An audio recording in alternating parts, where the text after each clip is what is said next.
Tuhan Allah Bapa kami yang di surga, terima kasih Tuhan di pagi hari ini yang begitu indah. Kami boleh bersyukur karena Tuhan mengizinkan kami berkumpul bersama-sama untuk beribadah kepada Tuhan. Engkau adalah Bapa kami yang baik. Engkau mengerti setiap persoalan hidup kami dan Engkau mengenal setiap pribadi kami. Kami bersyukur Tuhan boleh mengenal Engkau sebagai Tuhan yang berkuasa, Tuhan yang peduli terhadap hidup kami. Dan pada pagi hari ini Tuhan kami mau mendengar firman Tuhan. Ajari kami Tuhan yang lemah dan berdosa ini, supaya ketika kami mendengar firman Tuhan, kami boleh fokus, kami boleh mendengar dengan seksama, kami boleh mendengar dengan rendah hati, kami boleh bersedia untuk melakukan firman Tuhan yang menjadi penuntun kehidupan kami sebagai orang Kristen. Berkatilah Tuhan pemberitaan firman Tuhan, Kau pakai hamba Tuhan yang berdosa, yang hina, untuk bisa menyampaikan firman Tuhan yang kudus dan mulia. Berkati setiap kami Tuhan, berkati anak-anak sekolah minggu juga yang mendengarkan firman Tuhan di kelas mereka. Kiranya Tuhan berkati. Dalam nama Tuhan Yesus Kristus, Tuhan dan Juru Selamat kami yang hidup, kami sudah berdoa. Amin. Mari kita buka Alkitab kita dalam 1 Yohanes 2, ayat yang ke-12 sampai yang 14.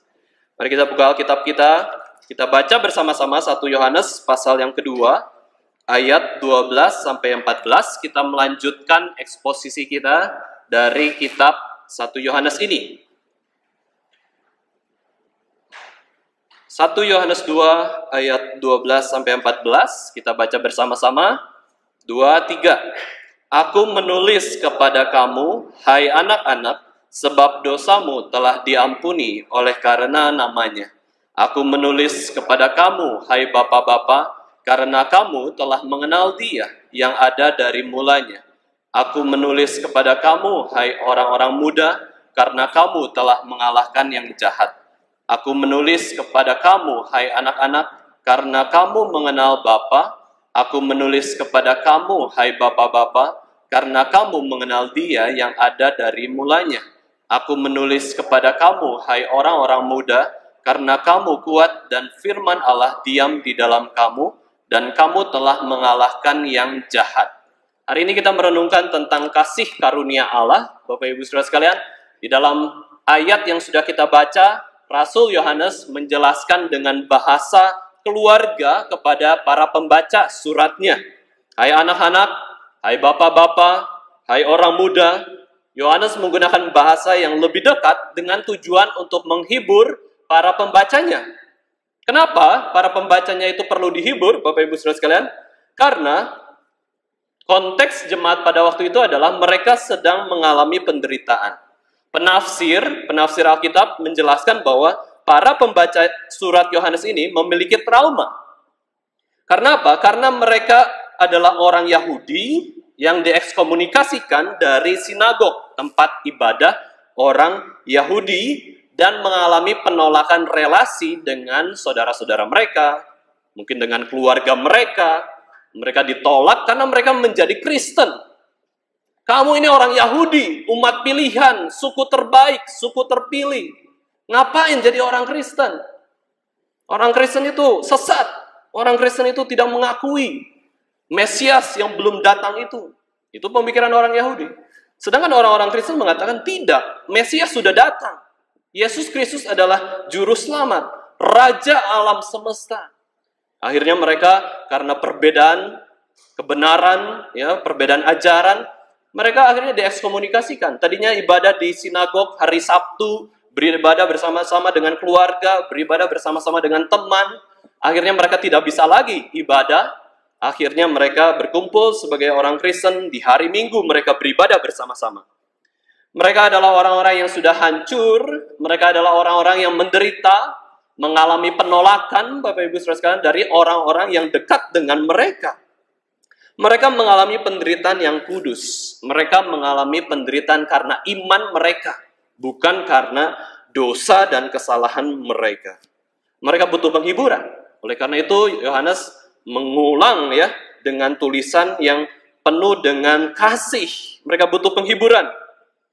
Banyak orang-orang seperti ini, Bapak Ibu Saudara sekalian, yang mungkin ada di sebelah kanan dan kiri kita. Background keluarganya menolak kekristenan sehingga mereka harus datang beribadah seorang diri, ya, ataupun diekskomunikasikan dari perkumpulan teman mereka yang dulu mereka bisa berbicara dan bersama-sama. Ada orang-orang Kristen yang di dalam latar belakang seperti ini. Ya, tetapi ada juga orang-orang Kristen yang di latar belakangi keluarga Kristen. Itu anugerah, itu puji Tuhan ya. Itulah kenapa Yohanes seringkali menyebut, hai anak-anak, hai bapak-bapak, hai orang muda, beloved brothers, saudara yang kekasih. Ini mengingatkan kepada pembaca Rasul Yohanes bahwa orang Kristen adalah keluarga yang baru di dalam Yesus Kristus. Keluarga baru di dalam Yesus Kristus adalah sesama orang Kristen. Kita ini gereja, kita ini adalah keluarga Allah. Meskipun dunia membenci dan menolak orang-orang Kristen memiliki keluarga yang seiman.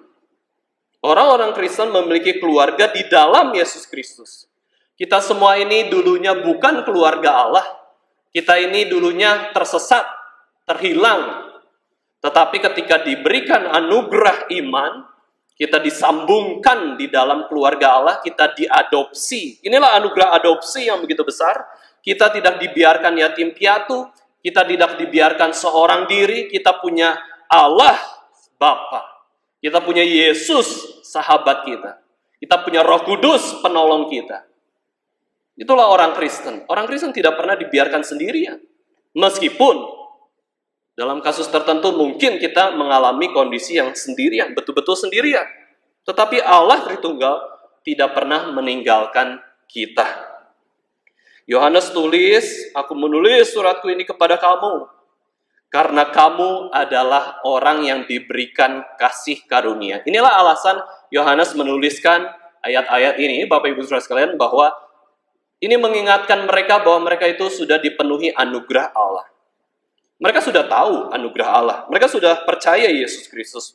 Mereka sudah tahu firman Tuhan, penghiburan dari Allah Roh Kudus. Penafsir mengatakan pada bagian ini bahwa ini adalah nasihat Rasul Yohanes yang mengingatkan tentang apa yang mereka sudah tahu. Ya, apa yang sudah kita tahu sebenarnya. Kenapa ya? Seringkali orang Kristen terus membaca firman, sudah dari Kejadian sampai Wahyu, ulang lagi Kejadian sampai Wahyu. Itu untuk mengingatkan apa yang sudah kita tahu. Karena apa yang sudah kita tahu belum tentu kita mengerti, mendalami, menghidupi, maka kita terus ulang-ulang. Maka sangat penting ya, membaca firman berulang-ulang dan jangan merasa diri tahu. Supaya kita bisa belajar lebih dalam lagi. Apa sih yang mereka sudah tahu, Bapak Ibu Saudara sekalian? Yang mereka sudah tahu adalah kasih karunia Allah. Kasih karunia Allah. Kasih karunia Allah yang begitu besar. Hidup kita ini memang di dalam anugerah Tuhan. Terlalu banyak anugerah Tuhan. Orang Kristen adalah orang yang tahu kasih karunia Allah. Bahkan bukan saja tahu, tapi kita sudah tenggelam dalam kasih karunia Allah. Di dalam kasih Yesus Kristus yang begitu besar. Nah, Yohanes ingin agar para pembacanya itu lebih sadar lagi. Ayo, sadarlah akan anugerah Allah. Sadarlah akan kasih karunia Allah yang begitu besar dalam hidup kita. Bapak Ibu Saudara sekalian, kita tahu apa istilah kasih karunia ya, atau anugerah. Istilahnya berbeda, tapi maknanya sama. Di dalam bahasa Indonesia, kasih karunia maupun anugerah itu sama saja ya. Tetapi kalau kita melihat penggunaannya, itu bisa berbeda. Kasih karunia ini dan juga anugerah kita bisa sebut saling berbeda di salah satu momen ataupun kehidupan kita masing-masing. Alkitab sendiri, Bapak Ibu Saudara sekalian, Alkitab sendiri lebih sering menggunakan kata kasih karunia ya di dalam LAI. Ya, di dalam terjemahan LAI, Alkitab lebih suka menggambarkan tentang kasih karunia, bukan menyebut tentang anugerah. Meskipun kata anugerah ini ada juga di dalam Alkitab ya, anugerah Tuhan seperti itu ya. Tetapi maknanya itu sama, yaitu suatu pemberian yang cuma-cuma, suatu hal yang gratis, tidak perlu kita usahakan kita dapat peroleh. Itulah grace. Bahasa Inggrisnya sama ya, baik kasih karunia maupun anugerah itu adalah grace ya. Grace itu anugerah. Kemudian istilah ini biasanya dikaitkan dengan Allah sang pemberi anugerah maupun kasih karunia, posisi yang lebih tinggi, posisi yang paling tinggi memberikan sesuatu kepada posisi yang rendah, ya, yaitu Allah tinggi berkasih karunia kepada kita. Allah yang begitu tinggi memberikan anugerah, pemberian yang cuma-cuma kepada kita. Semua karena kasih dan anugerah Tuhan saja, ya. Kita agak canggung ketika kita menyebut semua karena kasih karunia Vikaris Marvin, misalkan, ya. Itu jadi canggung sekali. Semua karena anugerah manusia. Itu beda sekali, ya. Tidak pernah kita sebutkan hal tersebut. Kita selalu mengacu kepada anugerah Tuhan. Itu semua anugerah Tuhan. Itu semua kasih karunia Tuhan. Istilah manakah yang sering kita gunakan dalam kehidupan sehari-hari, Bapak Ibu Saudara sekalian? Mungkin kita sering mengatakan ya kasih karunia. Atau kita juga sering mengatakan anugerah, ya. Itu bisa bergantian memang. Sebagian mengatakan kasih karunia, sebagian lagi katakan anugerah. Nah, mungkin di kalangan kita, di kalangan Reform, Protestan itu lebih sering mengatakan anugerah, ya. Anugerah Tuhan, sola gratia. Ya, kita sebutkan bahwa semua hidup karena anugerah. Bapak Ibu Saudara sekalian, saya juga seringkali katakan dengan anugerah, ya, atau kebaikan Tuhan. Kalau kita bisa hidup sampai sekarang ini, itu semua karena anugerah Tuhan. Kalau kita bisa ada sampai hari ini, semua anugerah Tuhan. Semua pemeliharaan Tuhan, ya, semua kasih karunia Tuhan, itu nggak masalah, ya. Orang-orang Kristen perlu menggunakan istilah ini dengan terus-menerus supaya mereka juga sadar akan kasih karunia ini. Makanya Yohanes sebutkan dengan demikian, ya. Yohanes ini bukan memberitahu sesuatu hal yang baru. Yohanes ini menjelaskan sesuatu yang sudah tahu.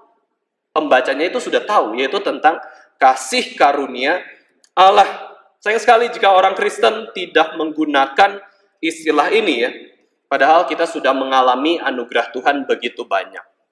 Setiap kita bangun tidur saja, ya, sudah menghirup nafas saja, itu anugerah Tuhan, ya. Mau tidur saja anugerah Tuhan. Apapun anugerah Tuhan.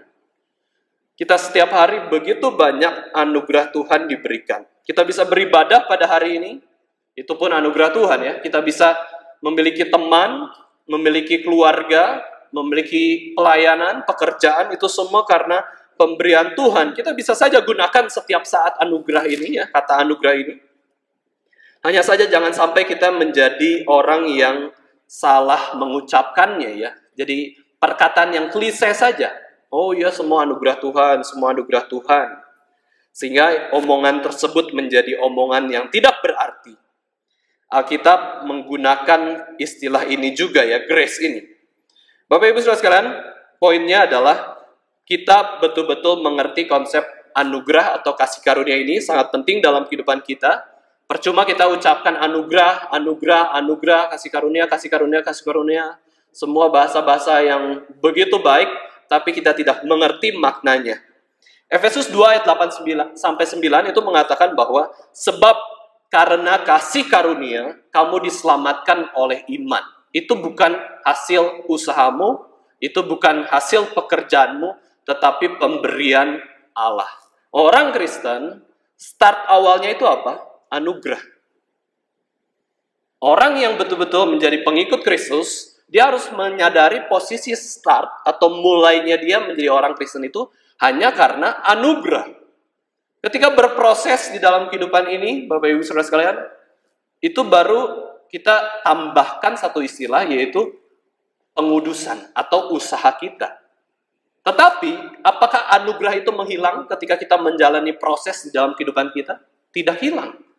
Dimulai dengan anugerah, diproses dengan anugerah, diakhiri dengan anugerah, hidup kekekalan pun dengan penuh anugerah Tuhan. Di dalam proses kita sebagai orang Kristen, kita ada anugerah 100%, tetapi juga ada usaha kita 100% untuk mengasihi Tuhan. Ada tekad, ada semangat, ada perilaku, ada perbuatan kita. Itu yang kita hargai. Tapi ketika kita menghormati seseorang atas kerja kerasnya, atas usahanya, atas hasil jeripayahnya, jangan lupakan anugerah Tuhan yang menyertai. Orang bisa melakukan sesuatu pun yang baik, itu karena anugerah Tuhan. Bukan hanya itu, Bapak Ibu Saudara sekalian, orang mau melakukan dosa pun harus dengan anugerah Tuhan. Orang yang mau melakukan dosa pun harus sehat, harus pintar, harus licik kalau perlu ya. Harus cerdik kayak gitu ya, baru bisa melakukan dosa. Itu pun dengan anugerah Tuhan. Betapa banyaknya anugerah Tuhan yang kita selewengkan justru. Bukannya kita muliakan kepada Yesus Kristus. Allah kita adalah segala kasih karunia, Allah segala anugerah. Bapak Ibu Saudara sekalian. Seorang teolog bernama Arthur Pink, ya, seorang yang menulis buku tentang kedaulatan Allah, dia mengatakan bahwa Alkitab seringkali bicara soal kasih karunia Allah, anugerah Allah, seringkali. Ya, bahkan fokus utama di dalam Alkitab, pesan Alkitab itu apa? Anugerah Allah. Kesimpulan dari seluruh pribadi atau tokoh di dalam Alkitab itu apa? Yesus Kristus. Yesus Kristus anugerah. Dia itu Allah, sumber segala karunia. Arthur Pink mengatakan kasih karunia Allah itu begitu sering disebutkan, tetapi tidak ada ayat manapun di mana kita bisa menemukan Allah sumber segala kasih karunia selain di 1 Petrus 5 ayat 10. Mari kita buka Alkitab kita. 1 Petrus pasal yang ke-5 ayat yang ke-10. Nah, ini adalah kalimat yang paling jelas tentang pribadi Allah yang sebagai Allah sumber segala kasih karunia. God of all grace. 1 Petrus 5 ayat yang ke-10. Kita baca bersama-sama Bapak Ibu Saudara sekalian. 1, 2, 3. Dan Allah sumber segala kasih karunia yang telah memanggil kamu dalam Kristus kepada kemuliaannya yang kekal, akan melengkapi, meneguhkan, menguatkan, dan mengokohkan kamu sesudah kamu menderita seketika lamanya. Kalau kita menderita, Bapak Ibu Saudara sekalian, ingatlah Allah itu sumber segala kasih karunia. Hidup kita itu di awal adalah kasih karunia Allah, ya, dimulai dengan kasih karunia Allah, diproses dalam kasih karunia Allah, dan juga diakhiri di dalam kasih karunia Allah. Maka sangat penting untuk mengingat Allah sumber segala anugerah. Ingat, anugerah itu tidak didapatkan. Anugerah itu cuma diberikan. Kita cuma minta. Bahkan lebih dalam sekalipun Bapak Ibu Saudara sekalian, tidak meminta pun diberikan. Tapi itu sikap yang tidak tepat ya. Tidak meminta diberikan. Allah ingin sebagai Bapa itu ya, sebagai Bapa itu kita minta kepadanya. Minta supaya apa? Kita tahu kita itu dikabulkan doa kita. Bukan kita nggak minta dikasih seperti itu ya. Ini relasi orang tua dan anak kan demikian ya. Anak nggak minta ya kita kasih. Tetapi kadang-kadang orang tua itu pengen juga anaknya minta, ngomong, kamu tuh pengen apa? Terus dikasih anugerah tersebut. Anak itu akan lebih bersyukur ya, karena orang tuanya meresponi permintaannya. Bapak Ibu Saudara sekalian, ada pertanyaan, di manakah kita dapat memperoleh kasih karunia Allah itu? Ya, Thomas Goodwin, seorang Puritan dari Inggris, itu mengatakan bahwa Allah segala kasih karunia itu dapat ditemukan dalam 3 hal. Tadi sudah kita baca, 1 Petrus 5 ayat 10 ya. Jadi kita menemukan Allah yang berkasih karunia itu di mana? Yang pertama, yaitu di dalam diri Allah sendiri. Essentially in His own character.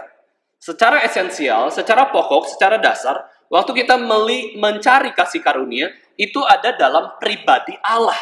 Di situ, waktu kita datang itu, kita bisa menemukan anugerah Allah. Kita percaya, Bapak Ibu Saudara sekalian, waktu kita datang ke gereja untuk beribadah, pasti Tuhan kasih anugerahnya. Pasti. Karena kita bersentuhan dengan pribadi Allah. Dapat di manakah kasih karunia itu? Di dalam diri Allah. Karakter Allah sendiri adalah karakter Allah yang penuh kasih karunia. Lalu yang kedua, bukan hanya di dalam pribadi Allah, Thomas Goodwin mengatakan bahwa kasih karunia Allah itu ada di dalam rancangan kekal Allah bagi umatnya. In His eternal purpose concerning His people. Ada dalam tujuan kekalnya kepada kita umatnya. Allah itu merencanakan segala hal yang baik. Tuhan tidak merencanakan yang jahat. Tuhan tidak pernah melakukan dosa kepada kita. Tuhan tidak pernah berkata-kata jahat, berbuat jahat kepada kita, tidak sama sekali. Tuhan itu selalu merancangkan yang baik, menginginkan yang baik dalam kasih-Nya. Maka kita bisa berkata bahwa adanya pandemi ini pun, Bapak Ibu Saudara sekalian, itu pun ada rancangan yang baik bagi kita semua, bagi gereja Tuhan, bagi umat Tuhan. Itu ada sesuatu yang baik. Segala sesuatu itu ya bekerja demi kebaikan bagi kita semua, bagi kita yang mengasihi Dia. Itu Alkitab katakan demikian. Rancangan Allah di dalam Yeremia mengatakan bahwa rancangan Allah itu adalah rancangan damai sejahtera dan bukan rancangan kecelakaan untuk memberikan kepadamu hari depan yang penuh harapan. Nah, inilah ya.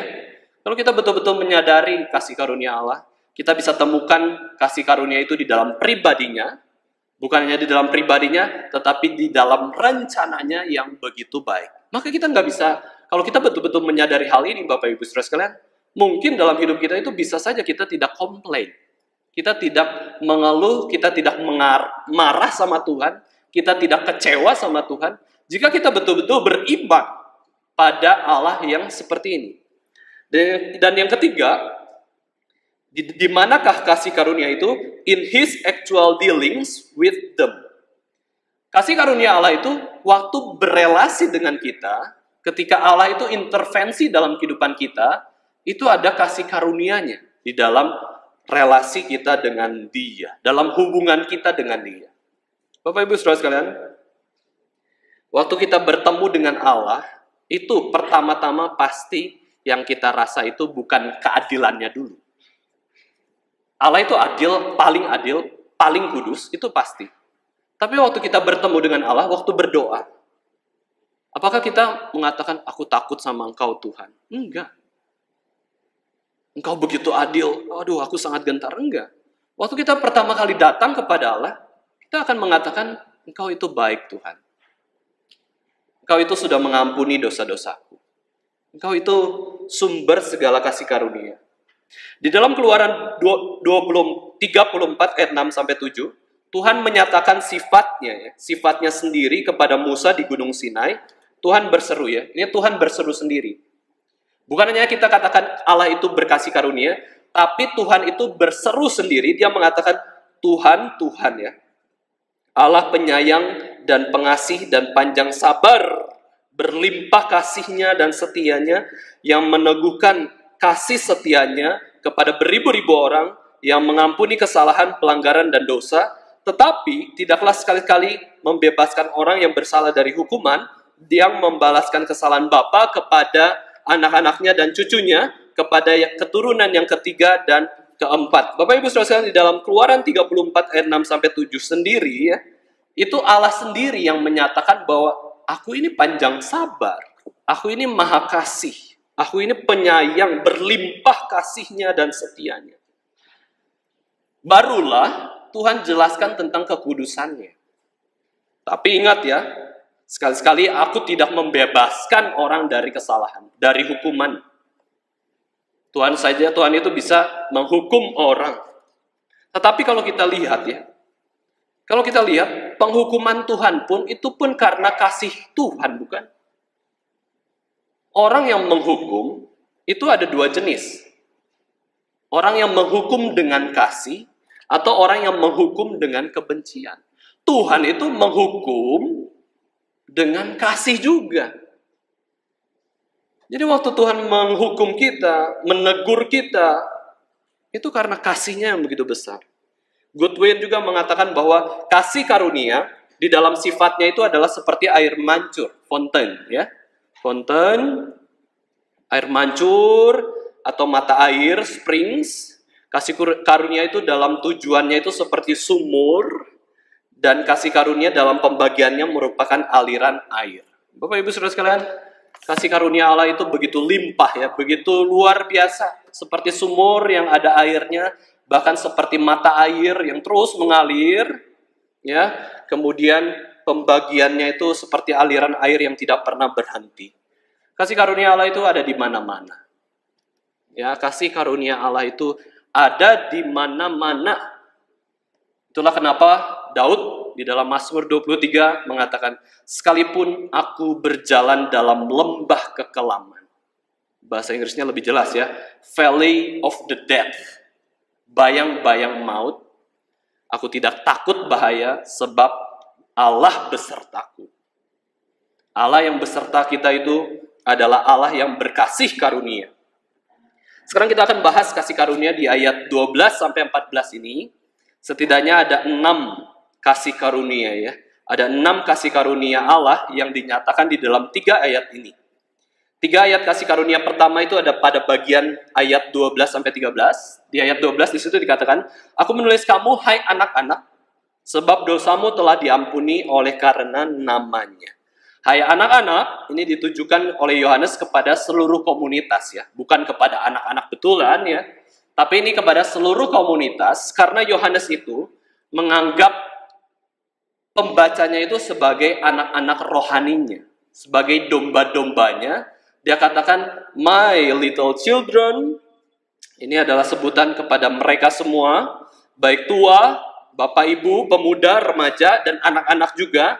Yohanes menyatakan bahwa kasih karunia ini penting bagi kalian untuk sadari bahwa dosamu sudah diampuni oleh karena namanya. Inilah kasih karunia yang pertama, Bapak Ibu Saudara sekalian, yaitu soal pengampunan dosa oleh karena nama Yesus Kristus. Dosa kita sudah diampuni. Makanya Yohanes katakan, dosamu itu telah diampuni. Telah ya, berarti mereka tuh sudah betul-betul percaya kepada Kristus. Kenapa kita yang berdosa ini bisa diampuni? Kenapa kita yang dalam kegelapan dosa bisa kenal Yesus Kristus? Mengalami indahnya diampuni. Ya, mengalami indahnya diampuni itu kenapa? Karena kasih karunia Allah. Saya sangat mengamini Bapak Ibu Saudara sekalian ya, semboyan reformasi yang mengatakan sola gratia, by grace alone. Keselamatan yang Tuhan berikan itu by grace alone, karena anugerahnya semata, dan juga kita bisa diampuni dosa kita itu karena anugerah di dalam Yesus Kristus. Sebagai manusia yang berdosa, tentu kita sadar bahwa sangat sulit mengampuni orang lain yang berdosa kepada kita. Lebih sulit kita atau lebih sulit Tuhan sih seharusnya. Waktu bicara soal pengampunan, Bapak Ibu Saudara sekalian, harusnya lebih susah Tuhan dong ya. Tuhan kan nggak berdosa, nggak pernah berdosa. Tuhan itu standarnya sempurna. Hendaklah kamu sempurna seperti Bapamu di surga sempurna. Harusnya lebih susah Tuhan mengampuni kita yang berdosa. Bahkan seluruh umat manusia, 7 miliar umat manusianya melakukan dosa setiap hari. Bagaimana bisa mengampuni orang yang berdosa setiap hari dan 7 miliar orang yang hidup sekarang melakukan dosa? Kita jarang bertemu dengan orang mungkin ya. Jarang juga mungkin orang menyakiti kita. Tetapi ketika kita disakiti sekali, wah langsung dendamnya seumur hidup. Kita ini berdosa juga, kita ada salahnya, kita ada kelemahan kok. Tapi kita tuntutannya sempurna. Ini kan kita salah ya. Tuhan tuntutannya sempurna. Masa kita bilang, hendaklah kamu sempurna, seperti aku sempurna. Itu seringkali orang seperti itu ya. Kamu harus sempurna, aku aja sempurna. Sempurna dari mana? Di dalam Injil Matius ayat yang ke-18 ya, pasal ke-18, diceritakan perumpamaan tentang pengampunan, Bapak Ibu Saudara sekalian. Perumpamaan pengampunan ini tidak ada ayat paralelnya di dalam kitab-kitab Injil yang lain. Jadi perumpamaan pengampunan yang akan kita dengar pada hari ini tuh biasanya kan kalau kitab Injil ada paralelnya ya, ada bagian lain dicatat juga. Tetapi Injil Matius itu dia catat dengan cermat. Ya, Matius ini pemungut cukai, dia suka mencatat, dia catat Injil Matius. Kemudian dia mencatat satu perumpamaan yang begitu unik, yang hanya satu kali ditulis di dalam Injil, yaitu ketika Petrus mengalami kebingungan soal pengampunan, Bapak Ibu Saudara sekalian, Petrus bertanya kepada Yesus, Tuhan, sampai berapa kali aku harus mengampuni saudaraku jika ia berbuat dosa terhadap aku? Petrus kasih prediksi, sampai 7 kali?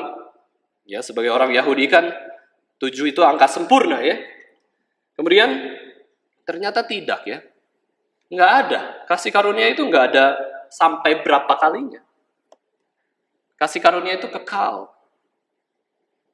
Seorang teolog, Bapak Ibu Saudara sekalian, mengatakan bahwa Petrus itu tanya dengan hukum Taurat. Ya, Petrus itu tanya dengan hukum Taurat. Ya, Yesus jawab dengan kasih karunia. Petrus kan tanya, sampai berapa? Ayo, ampuni. 7 kali? 7 kali udah ya. Setelah 7 kali, yang ke-8 kali, aku benci, aku balas dendam, aku tidak akan ampuni. Wah, itu hukum Taurat. Peraturan-peraturan yang kaku. Tapi Yesus katakan dengan kasih karunia ya, bukan sampai 7 kali, tapi 70 kali 7 ya. 70 kali 7 kali. Maksudnya Yesus ya adalah ampuni aja. Selama dia hidup ya ampuni. Karena pengampunan Allah pun tidak terbatas. Pendeta Calvin Bangun pernah bahas soal pengampunan, Bapak Ibu Saudara sekalian, bahwa pengampunan Allah itu begitu sempurna ya, begitu sempurna. Pertanyaannya ketika kita betul-betul merasakan pengampunan Allah yang sempurna itu, pertanyaannya itu adalah kita juga memberikan pengampunan nggak kepada orang lain? Ya tentu dengan usaha kita sendiri nggak bisa ya kita kasih pengampunan, kita inginnya tuh penghakiman. Sebagai manusia berdosa, kita nggak pengen mengampuni. Kita pengennya menghakimi. Maka dari itu kita butuh Tuhan. Yang berkasih karunia, yang memampukan kita untuk mengampuni sesama kita yang berdosa. Itu ya poinnya adalah, kita nggak perlu ragukan pengampunan Allah. Yang perlu kita ragukan adalah diri kita. Bisa mengampuni nggak? Jangan pikir kita bisa mengampuni dengan mudah ya. Tidak. Bahkan kita tidak bisa mengampuni tanpa pertolongan Roh Kudus. Vikaris Mercy Matakupan juga pernah khotbah bahwa dalam khotbahnya dia katakan bahwa pengampunan itu bukan produk bumi, itu adalah produk surga. Allah lah yang memberikan pengampunan. Ya, pengampunan ini adalah ciri khas orang Kristen ya. Waktu Tuhan mengampuni dosa kita, itu dengan harga yang mahal, Yesus mati di atas kayu salib, mengucurkan darah, menderita di mahkotai duri, disalibkan, dipaku. Itu harga pengampunan. Pengampunan ini tidak dimengerti konsepnya oleh orang-orang yang tidak mengerti pengorbanan Kristus. Maka justru dengan kita sebagai orang Kristen, justru kita harusnya lebih bisa mengampuni. Seharusnya ya. Harusnya kita lebih mengampuni. Pengampunan adalah kasih karunia yang besar dan praktek mengampuni juga membutuhkan kasih karunia Tuhan yang begitu besar. Inilah kasih karunia yang pertama. Kita diampuni Tuhan untuk bisa juga mengampuni sesama kita. Ayat 13, aku menulis kepada kamu ya. Aku menulis kepada kamu, hai bapak-bapak. Nah, ini memang ditujukan kepada kalangan yang lebih tua dari Yohanes. Meskipun kita tahu bahwa Yohanes ini cukup sudah tua ya, sudah hampir 80 tahun. Tapi Yohanes mengatakan kepada yang lebih tua dan juga kepada yang memang sudah bapak-bapak. Yang menjadi pemimpin, menjadi kepala keluarga, yang menjadi seorang bapak, dikatakan bahwa kamu telah kenal Yesus Kristus yang ada dari mulanya. Ini adalah kasih karunia yang kedua, Bapak Ibu Saudara sekalian. Kita sudah mengenal Yesus Kristus dari mulanya. Ini mengacu kepada 1 Yohanes 1 ayat 1 yang mengatakan bahwa Yesus Kristus itu sudah kita dengar, sudah kita lihat, sudah kita saksikan, sudah kita raba. Itu Rasul Yohanes jelaskan kepada pembacanya. Kita itu sudah kenal Yesus Kristus. Itu adalah kasih karunia Allah. Ya. Itu adalah kasih karunia Allah.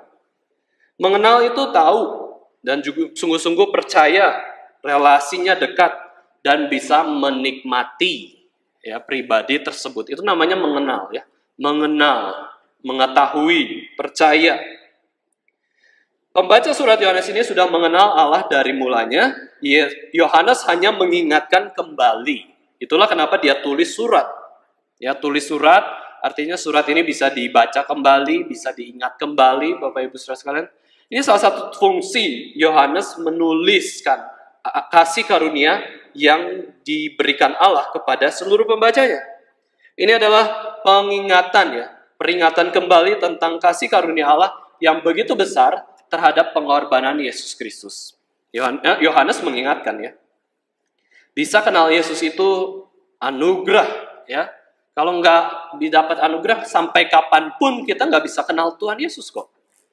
Mengenal Yesus Kristus itu butuh anugerah Tuhan. Mengenal Yesus Kristus itu adalah hak istimewa dan itu harusnya membanggakan orang Kristen ya. Kita perlu ingat anugerah ini. Manusia itu sebenarnya memang sangat mudah untuk lupa terhadap hal-hal rohani. Maka Rasul Yohanes mengingatkan, ayo ingatlah bahwa kamu itu kenal Tuhan Yesus Kristus. Kamu sudah mengenal Yesus Kristus dari mulanya. Ini kasih karunia yang kedua. Ya. Ayat 13, Bapak Ibu Saudara sekalian, ini Yohanes menulis kepada orang-orang muda ya. Hai orang-orang muda. Hai orang-orang muda, ditujukan kepada orang-orang yang lebih muda kepada Yohanes. Kenapa kamu itu perlu mengingat kasih karunia? Yaitu karena mereka itu sudah mengalahkan yang jahat. Hai orang-orang muda, kamu sudah mengalahkan yang jahat. Ini kasih karunia yang ketiga, yaitu kamu sudah mengatasi, overcome yang jahat. Engkau sudah bisa melewati godaan dosa. Nah, ini sangat penting ya, sangat penting sekali kita mengingat segala keberhasilan yang boleh kita lalui di masa lalu. Karena ketika kita mengingat tentang keberhasilan, ketika kita mengingat tentang kemenangan terhadap yang jahat, terhadap hal yang buruk, itu adalah kasih karunia Allah. Kalau kita ingat doa Bapa kami, Bapak Ibu Saudara sekalian, doa Bapa kami itu ada satu permohonan, yaitu jauhkanlah kami dari yang jahat. Lepaskanlah kami dari segala yang jahat. Ini adalah pengabulan doa Bapa kami, Bapak Ibu Saudara sekalian. Waktu kita bisa melewati ya segala hal-hal yang bisa menjatuhkan kita kepada kejahatan, itu adalah kasih karunia Tuhan. Ketika kita bisa melewati hal-hal buruk, godaan-godaan dosa, kita harus ingat itu pun karena anugerah Allah. Tuhan Yesus sudah mengalahkan dosa dan mengalahkan maut. Kita mengikuti di belakang Yesus Kristus. Waktu di dalam perjanjian lama ada peperangan, ada kesulitan, Bapak Ibu Saudara sekalian, ingatlah bahwa ya Allah lah yang berperang bagi kita. Dia yang berada di depan kita untuk mendampingi kita sehingga kita bisa berhasil melalui segala peperangan rohani. Nah, orang-orang muda yang berhasil, yang begitu bersemangat melayani Tuhan, yang bisa melayani Tuhan, yang ambil kesempatan pelayanan, ambil kesempatan untuk beribadah dengan lebih tekun, Bapak Ibu Saudara sekalian, itu adalah kasih karunia Allah. Sangat penting ya bagi orang-orang muda itu belajar firman Tuhan lebih awal. Karena sudah semakin tua ya semakin sulit diubah. Jangan berharap orang tua itu bisa berubah dengan mudah, Bapak Ibu Saudara sekalian. Semakin tua semakin keras ya. Lihat saja Paulus ya. Paulus itu mendidik dirinya dalam diri ajaran Yahudi begitu keras dari muda sampai dia dewasa, sampai dia begitu sehat sebagai orang-orang muda. Wah, begitu bersemangat menganiaya orang Kristen karena pikir orang-orang Kristen ini sesat. Gak ada yang bisa ubah Rasul Paulus ketika dia sungguh-sungguh kepada agamanya Yahudi. Siapa yang bisa ubah? Paulus begitu taat, begitu pintar ya. Masa harus Tuhan terus semuanya? Masa harus Tuhan yang ubah terus? Masa harus Tuhan yang mengabarkan Injil? Masa harus Tuhan yang datang kepada orang mempertobatkan orang itu terus? Masa semuanya harus disamakan seperti Saulus menjadi Paulus? Kan enggak kan ya? Tuhan meminta kita untuk menjadi utusannya, untuk bisa menjadi berkat bagi banyak orang. Nah, hati-hati ya, orang-orang muda yang tidak belajar firman Tuhan, nanti masa tuanya juga tidak akan lebih baik daripada masa mudanya. Kecuali anugerah Tuhan yang begitu besar itu hadir.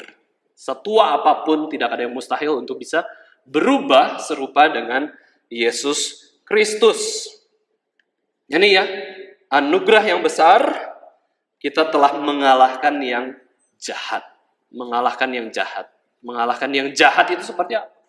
Yaitu ketika kita bisa melayani Tuhan. Ingat bahwa kita diminta untuk mengikut Yesus itu, menjadi murid Yesus Kristus. Bagaimana caranya? menyangkal diri, memikul salib, mengikut Yesus. Ketika kita bisa menyangkal diri, kita mengalahkan yang jahat. Ketika kita bisa memikul salib Kristus, kita mengalahkan yang jahat. Ketika kita bisa mengikut Yesus, kita mengalahkan iblis. Itu anugerah Tuhan. Untuk bisa menjadi murid Kristus pun anugerah Tuhan. Kemudian 3 kasih karunia lagi di ayat 14, Bapak Ibu Saudara sekalian. Aku menulis kepada kamu, hai anak-anak, karena kamu mengenal Bapa. Jadi ini adalah kasih karunia yang bicara soal rohani kita semua ya. Kamu telah mengenal Bapa. Ya, di dalam 3 kasih karunia yang sebelumnya, Yohanes mengingatkan bahwa kamu dosanya itu sudah diampuni. Itu yang pertama. Yang kedua, kamu sudah mengenal Yesus Kristus. Yang ketiga, kamu sudah mengalahkan yang jahat. Yang keempat, kamu sudah mengenal Bapa. Allah Bapa ya. Dalam teologi reform, kita sering mendengar 3 peran khusus Allah Tritunggal dalam keselamatan. Ya, dalam keselamatan, kita bisa mengenal peran Allah Tritunggal, yaitu Allah Bapa itu merencanakan keselamatan, Allah Anak itu menggenapkan keselamatan, dan Allah Roh Kudus itu menerapkan keselamatan kepada umat pilihannya. Yang awal, yang pertama, yang paling pertama bekerja adalah Allah Bapa. Allah Bapa itu pertama, dia merencanakan. Orang yang merencanakan itu berada di start awal ya, di titik pertama. Dia merencanakan. Yang awal adalah Allah Bapa. Kenapa kita bisa selamat? Karena Allah Bapa merencanakan semua hal. Kenapa kita bisa terima kasih karunia? Karena Allah Bapa yang merencanakan kasih karunia itu nyata di dalam kehidupan kita. Bapa juga seringkali disebut sebagai penyebab segala sesuatu. Itu Allah Bapa. Bapa itu perencana. Bapa itu pertama. Bapa itu penyebab segala sesuatu. Semakin kita kenal Bapa, semakin kita sebagai Bapa ya. Bagi kita yang sudah sebagai ayah itu, semakin kita memahami bagaimana peran Bapa di dalam keluarga. Ingat ya, Allah Bapa itu perencana. Allah Bapa itu penyebab segala sesuatu. Allah Bapa itu merencanakan segala yang baik. Yang pertama, kalau kita lihat bahasa Latinnya, Bapak Ibu Saudara sekalian ya, bahasa Latin dari Bapa itu apa sih? Progenitor atau sumber. Bapa itu sumber. Ya, sumber pertama. Itulah kenapa di kartu keluarga, kepala keluarga disebut Bapa. Kepala keluarga. Kepala gereja itu Yesus Kristus. Suami itu kepala istri dan anak-anak. Suami punya kepala juga, yaitu Yesus Kristus. Nah ini, kekepalaan ini penting ya. Kalau di dalam kekristenan, ada seorang hamba Tuhan mengatakan, kekristenan itu bukan soal kepemimpinan saja, bukan leadership saja. Tapi bicara soal kekepalaan, headship. Headship-nya siapa? Kepala kita itu siapa? Yesus Kristus. Gitu ya. Jadi Bapa itu adalah sumber yang bertanggung jawab menyediakan segala sesuatu yang diperlukan. Kita ingat sosok Bapa dalam perumpamaan anak yang hilang, Bapak Ibu Saudara sekalian. Perumpamaan ini namanya juga perumpamaan ya. Ini adalah perumpamaan tentang Bapa yang baik itu seperti apa. Bapa yang baik itu mengerti kelemahan anak-anaknya. Dia sabar, murah hati, rendah hati, menerima, dan apa Bapak Ibu Saudara sekalian? Dia itu mengampuni, penuh kasih. Itulah Allah Bapa ya. Itulah Allah kita. Allah itu mengidentifikasi dengan Bapa. Gambaran yang tidak sempurna sebenarnya ya. Tapi kita bisa lihat Allah itu mengidentifikasi dirinya sebagai Bapa. Bersyukur Bapak Ibu Saudara kalau Tuhan mengidentifikasi dirinya sebagai Allah Hakim misalkan ya. Allah Hakim kita akan selalu ketakutan. Tetapi kalau kita kenal Allah Bapa itu sudah sungguh baik. Itu gambaran ya, gambaran tentang Allah itu seperti apa. Yakobus 1 ayat 17a mengatakan bahwa setiap pemberian yang baik dan anugerah yang sempurna itu datangnya dari atas, diturunkan dari Bapa segala terang, Bapa ya. Kemudian di dalam ayat ini dijelaskan juga oleh Yohanes mengatakan bahwa aku menulis kepada kamu, hai Bapa-bapa, karena kamu mengenal Dia yang ada dari mulanya. Inilah kasih karunia yang kelima, Bapak Ibu Saudara sekalian, yaitu apa? Kamu telah mengenal Dia dari mulanya.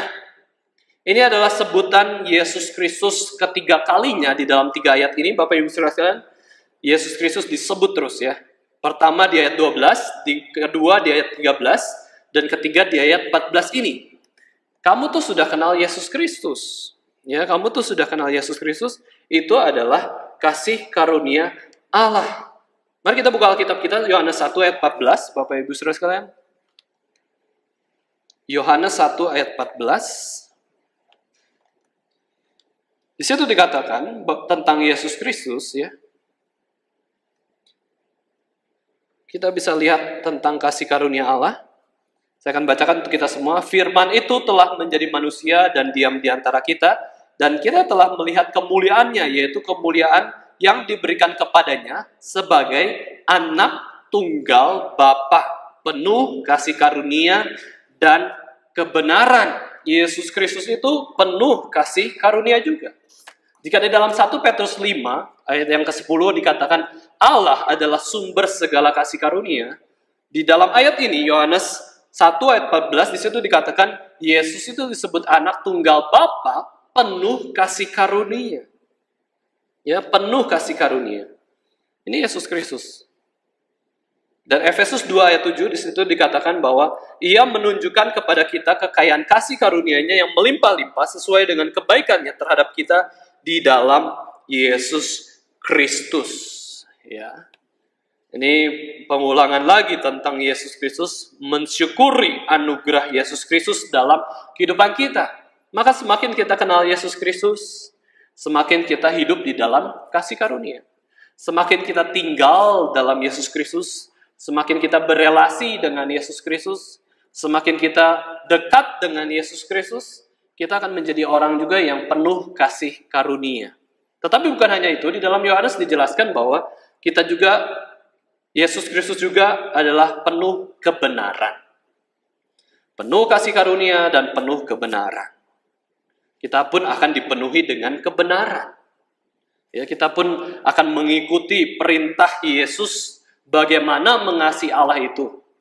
Bagaimana mengasihi sesama itu. Yesus katakan kepada kita sebagai pengikutnya bahwa kau harus mengasihi Allah dengan segenap hatimu, segenap kekuatanmu, segenap jiwamu, segenap akal budimu. Engkau harus mengasihi Dia dengan caranya seperti itu. Itu kebenarannya. Harus dengan akal budi, harus dengan kekuatan, kesehatan, harus dengan segenap hati, sungguh-sungguh. Inilah menyembah Allah di dalam roh. Di dalam roh, jiwa kita itu dengan sungguh-sungguh, dengan penuh pengertian, dengan hati yang takut akan Tuhan, dengan menaati hukum, itu menyembah Allah dengan roh. Tetapi kemudian, saudara sekalian, kita juga mengenal atau mengasihi Tuhan itu juga dengan kebenaran, sesuai dengan apa yang dikatakan Alkitab.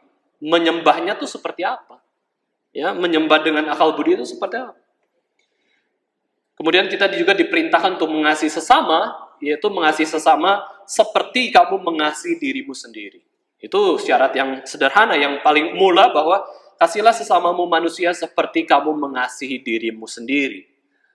Ya, problemnya kalau dia tidak mengasihi dirinya sendiri, nggak bisa mengasihi sesama. Maka dari itu, kasih Tuhanlah yang utama.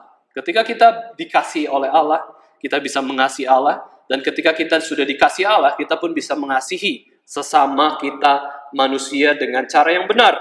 Dengan in spirit and in truth. Yang terakhir, Bapak Ibu Saudara sekalian, aku menulis kepada kamu, hai orang-orang muda, karena kamu kuat dan firman Allah diam di dalam kamu, dan kamu telah mengalahkan yang jahat. Ini adalah kasih karunia yang ke-6, Bapak Ibu Saudara sekalian, ditulis lagi kepada orang-orang muda. Kenapa? Kasih karunia ini menyatakan apa? Mengingatkan apa? Menjelaskan apa? Bahwa engkau itu diberikan kekuatan. Sebagai orang-orang muda itu diberikan kekuatan. Berapa banyak mahasiswa pemuda itu bisa begadang sampai larut malam, mengerjakan tugas, nonton film, main game. Itu karena apa? Badannya kuat. Ya, badannya kuat. Tetapi jangan lupa kekuatan itu pun dari Allah, kasih karunia Allah. Bukan hanya itu, firman Allah itu sudah kamu terima loh. Kamu sebagai orang Kristen yang muda tuh harusnya bersyukur. Ya, bersyukur sejak muda jadi Kristen, bisa sekolah minggu, bisa ikut remaja, bisa ikut pemuda, bisa ikut ibadah umum, pelayanan di ibadah umum, dan lain-lain. Itu karena apa? Karena firman Allah itu tinggal di dalam kamu. Dan kamu telah mengalahkan yang jahat. Semua hal ini bisa terjadi itu karena Yesus Kristus. Karena anugerah di dalam Yesus Kristus saja. Kristus adalah kekuatan kita. Yesus Kristus adalah kekuatan kita. Yesus Kristus tinggal dalam hati kita. Sehingga kita bisa melayani Dia. Kita telah kalahkan yang jahat.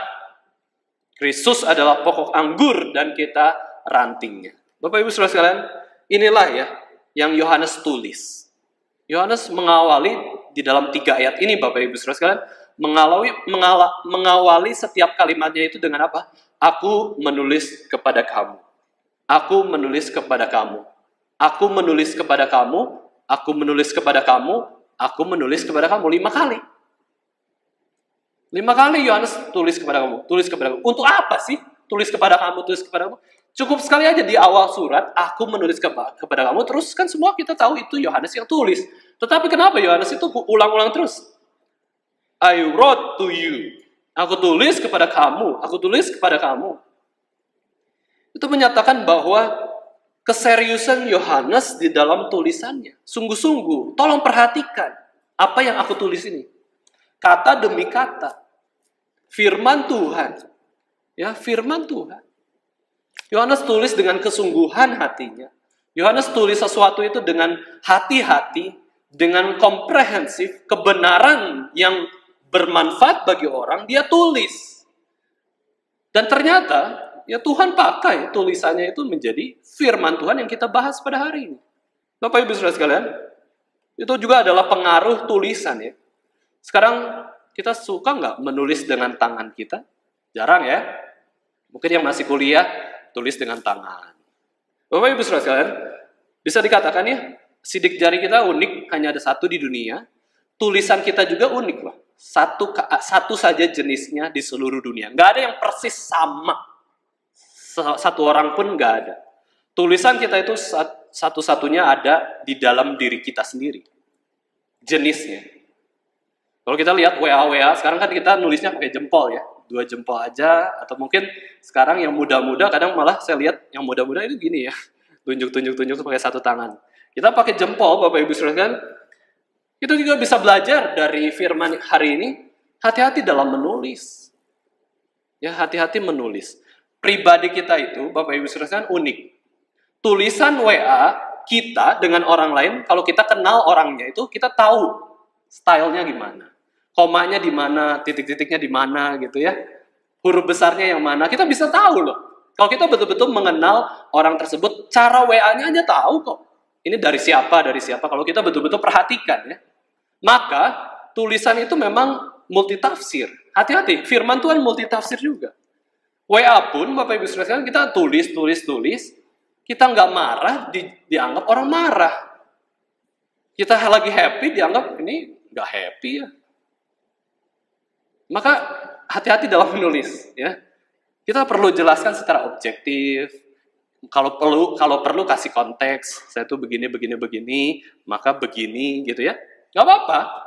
Firman Tuhan ini semua tertulis kok. Dia pakai konteks. Dia jelaskan dengan sungguh-sungguh. Yohanes jelaskan kepada anak muda, kepada bapak-bapak, kepada anak-anak semuanya sebagai bapak rohani. Itu dengan tulisan yang sungguh-sungguh. Dia tulis. Maka Bapak Ibu Saudara, ini juga kita bisa belajar ya. Sebagai orang Kristen kita menulis itu dengan sungguh-sungguh nggak? Mau memberkati sesama, ya, atau mau mengarahkan pemikiran orang. Kadang-kadang gitu ya, iseng. Ada orang yang pengen mengarahkan pemikiran orang dengan tulisan-tulisannya. Itu hati-hati. Bahkan menipu juga bisa ya. Maka hati-hati ya. Apalagi di dalam grup-grup ya. Satu tulisan dibaca 100 orang. Itu mau jadi apa tulisannya ya? Terus di komentar-komentar lagi. Nggak akan dapat yang baik kok. Kecuali memang di dalam konteksnya. Ya, dibuat konteks, dibuat suatu wadah yang memang kita menulis dengan objektif. Ini kita bisa belajar hal itu juga di dalam ayat yang kita bahas ini. Inilah 6 kasih karunia yang dijelaskan oleh Rasul Yohanes. Tentang pengampunan, tentang pengenalan akan Kristus, tentang kemenangan mengalahkan yang jahat, pengenalan akan Bapa, pengenalan akan Kristus, dan kekuatan firman mengalahkan jahat. Ya, mengalahkan yang jahat. Ini adalah kasih karunia yang boleh kita pelajari, yang kita bisa renungkan, yang kita bisa terima, dan ini betul-betul memberkati kita semua. Terakhir, Bapak Ibu Saudara sekalian, 5 hal yang kita bisa lakukan berkaitan dengan kasih karunia. Yang pertama adalah, mari kita sama-sama bersyukur atas Tuhan. Allah kita adalah Allah segala kasih karunia. Maka kita, waktu datang kepada Bapa itu, kita bersyukur ya, berterima kasih, puas. Sudahlah. Coba rasakan puaslah hari ini tuh. Jangan selalu ada kecewanya kepada Tuhan, ada selalu nggak puasnya kepada Tuhan. Sudahlah, puas. Ya, hari ini tuh adalah hari kasih karunia. Hari yang sudah Tuhan berkati. Kita bersyukur pada Tuhan. Hari Minggu itu bersyukur udah. Ya, sudah bersyukur. Lalu kita juga yang kedua bisa kita lakukan adalah kita jangan lupakan kasih karunia Allah yang Tuhan berikan kepada kita masa lampau. Yang masa lampau itu jangan lupakan. Pernah kecelakaan, bisa selamat. Pernah sakit, bisa sembuh. Pernah miskin, kurang makan, ya bisa diberikan kecukupan sekarang. Pernah kesulitan, sekarang lebih mudah. Itu sudahlah, diingat semua. Itu kasih karunia yang Tuhan berikan. Kita harus yakin bahwa Tuhan itu memberikan kasih karunia itu bisa begitu banyak. Minimal umur kita berapa, ya Tuhan itu bisa kasih karunia sepanjang umur kita lagi ke depan. Bahkan bukan saja itu, kalau kita bisa mengenal Tuhan itu, Tuhan kasih karunia-Nya sampai kekekalan. Kemudian kita juga bisa menghitung kasih karunia Tuhan, Bapak Ibu Saudara sekalian. Pandemi Corona ini terus mengajarkan kita yang namanya berhitung, ya, berhitung. Korban yang sakit berapa, yang meninggal berapa, yang sembuh dari COVID berapa, sekarang berapa yang kena. Itu memutuskan juga akhirnya harus PPKM atau tidak, ya. Kita berhitung. Tetapi kita bisa melihat bahwa ada kasih karunia yang tak terhitung banyaknya. Kalau orang yang sakit COVID bisa dihitung, kalau kematian itu bisa dihitung, kasih karunia itu bahkan tidak bisa dihitung jumlahnya. Karena saking terlalu banyaknya. Maka ada lagu, Bapak Ibu Saudara sekalian ya, hitung berkat Tuhan ya. Hitung berkat Tuhan satu persatu. Hitung berkat Tuhan satu persatu, maka kita bisa memuliakan Tuhan dan diberikan rasa syukur. Itu mengajarkan bahwa kita betul-betul harus melihat kasih karunia Tuhan. Kemudian kita juga bisa meminta terus kasih karunia Tuhan ya.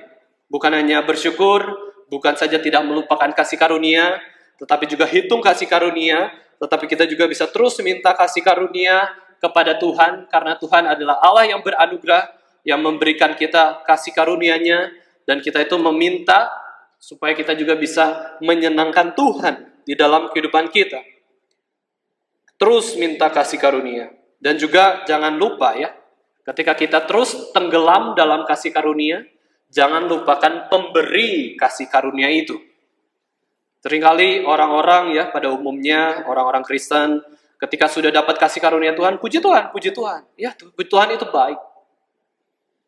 Ya, Tuhan itu baik, memuji Tuhan, tetapi dia hanya ingat pemberiannya, kasih karunia-Nya saja. Pribadinya dilupakan. Ini sayang sekali ya. Kalau kita betul-betul bersyukur atas segala sesuatu, tapi tidak bersyukur atas pribadinya. Ya, pribadi ini sangat penting, Bapak Ibu Saudara sekalian, untuk kita syukuri. Jangan menilai orang itu selalu dari tindakannya saja. Jangan ya. Seringkali kan kita menilai orang atau berespons terhadap orang itu dari tindakannya aja. Kalau dia baik, saya baik. Kalau dia buruk, saya buruk. Gitu ya. Kalau dia buruk, saya coba baik. Tapi jangan lupa juga pribadinya siapa. Ya, dia itu adalah gambar dan rupa Allah. Dia itu adalah seorang ayah, seorang bapak. Ya, maka di dalam peperangan, ya, kemudian di dalam kriminalitas itu ada diskusi kan ya. Ketika orang itu mau membunuh itu, ini dia itu seorang bapak loh, dari keluarga begitu banyak anak dan juga ada istrinya. Jangan dibunuh seperti itu ya. Kita harus lihat pribadinya. Kita belajar lihat pribadinya setelah kita menerima anugerah Allah yang begitu limpah. Ya, kita lihat pemberi kasih karunia. Dia itu siapa sih?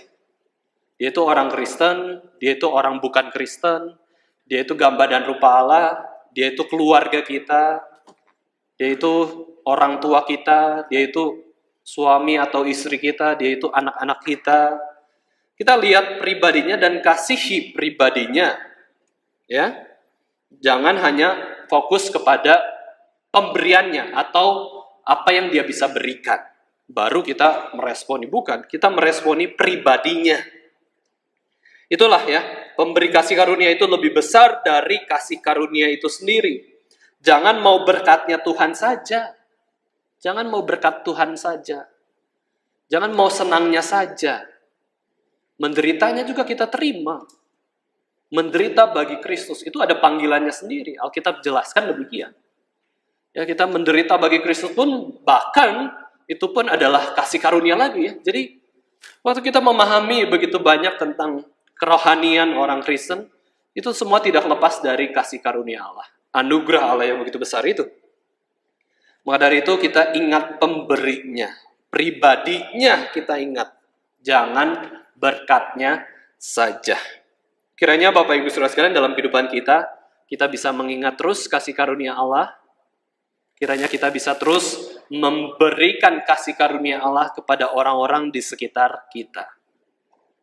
Dan terutama kita jangan lupakan pengorbanan kasih karunia Yesus Kristus di dalam hidup kita, Bapak Ibu Saudara sekalian. Karena anugerah yang terbesar itu adalah di dalam Yesus Kristus. Alkitab mengatakan bahwa jika Allah mau memberikan anaknya yang tunggal bagi kita, berkat-berkat lain itu bukanlah hal yang sulit bagi Allah. Karena hal yang begitu besar sudah Tuhan berikan, yaitu Yesus Kristus. Anaknya yang tunggal, Tuhan kita, ya, yang rela menderita, sengsara, mati di atas kayu salib demi menanggung hukuman dosa kita, itu adalah anugerah yang begitu besar. Kalau anugerah yang begitu besar saja sudah Tuhan berikan, maka apalagi hal-hal yang kecil sih dalam kehidupan kita. Tuhan pasti mau memberikannya. Tapi kalau kita belum mendapatkannya, ya sudah, itu yang terbaik. Itu pun kasih karunia Allah. Tidak mendapatkan kasih karunia Allah saat ini, itu pun adalah kasih karunia Allah saat ini. Tidak mendapat sesuatu itu pun kasih karunia. Karena kalau kita mendapat sesuatu tidak tepat pada waktunya, itu bahaya untuk kita. Itulah Allah kita. Allah kita itu Allah yang berbijaksana dalam memberikan kasih karunia-Nya. Bukan sembarangan, bukan murahan, bukan tidak tepat waktunya. Allah yang berkasih karunia itu sangat ingin memberikan kepada kita tuh yang terbaik untuk kita, sesuai dengan waktunya. Kiranya kita boleh bersandar terus pada Allah yang berkasih karunia ini. Mari kita sama-sama berdoa.